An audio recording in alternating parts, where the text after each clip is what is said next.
Our next section today, we're going to cover fixed income updates, which primarily has to do with what's happening in the cash markets and the bond markets.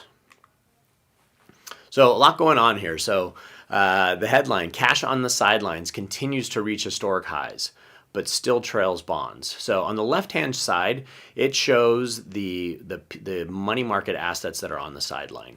So you can see as of June 2025, we had roughly $7 trillion of cash. And that's a crazy big number, right? So from 2018, you can see on here, we went from 3 trillion to 7 trillion. And that's over 100% increase. So it shows you how much cash is out there. It also shows you essentially why we had some inflation in the system, because there's a lot of money was printed.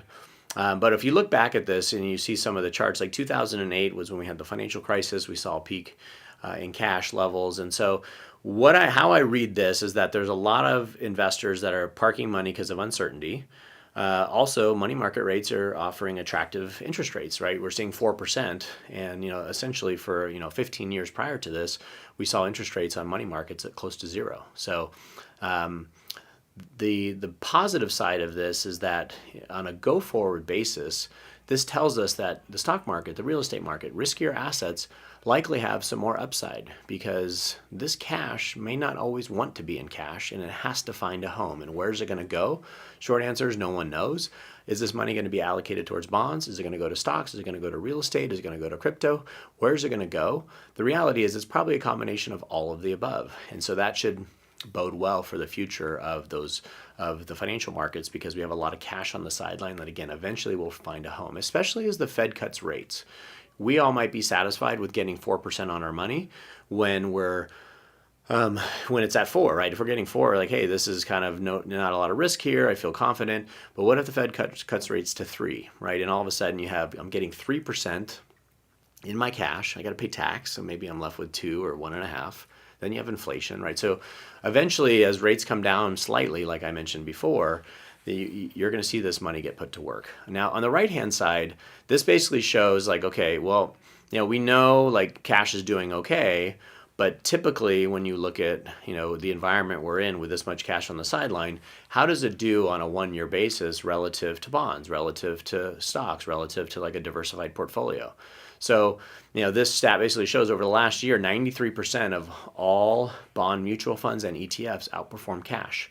And so we've definitely been a big proponent for getting our clients out of cash and T-bills, like cash equivalents, and getting them into bonds or some longer term assets that we think have some better return characteristics. And that's something we're having individual conversations with clients. But I think now is a really good time, if you haven't already addressed this, especially if you're on this and as a prospective client, is to really evaluate what's the appropriate mix here. One of the things we were trying to guard clients against is sitting on too much cash, so when rates drop, they're going to see a drop in their income, and obviously that's less than ideal. When we start looking at, the Fed funds rate above inflation is really positive for the bond market. So if you look at there's a box off on the left-hand side that says the May 2025, the Fed funds rate was at 4.3, and the inflation rate was only 2.4, right? So there's a difference there. And so what this is telling us is that when you have this level of a gap, that bonds tend to do better on a go-forward basis when the Fed funds is above inflation. And so this is a good sign for owning bonds, at least by historical data.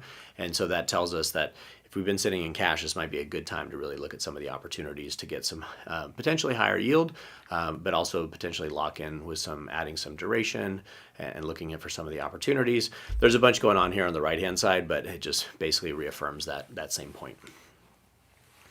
So one of the interesting things that we spend a lot of time is talking about diversification, right, and really looking at managing money. And when we think about what a balanced portfolio is a combination of how much do we have in cash equivalents, in bonds, in stocks, in real estate. And when we look at this idea of like a 60-40 portfolio, right, this would be 60%. I think for this example is 60% in the S&P 500 and 40% in a bond index, which I believe is the Barclays aggregate.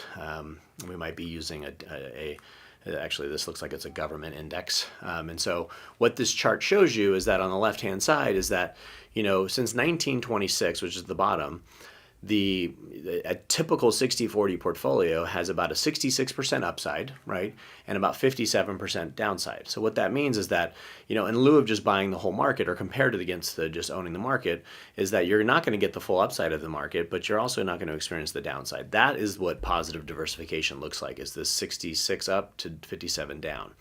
Well, on a trailing basis, I guess we're looking at, on a 5-year. So on a 5-year trailing basis, look at the numbers here. That a balanced portfolio, 60-40, has gotten only 67% of the upside, but had to experience 74% of the downside. So I think that's left many investors frustrated. I do think it's the dynamic of interest rates going up quite a bit post-COVID that's caused this downside capture. So I think on a go-forward basis, the numbers will improve if we have the benefit of hindsight to look at this.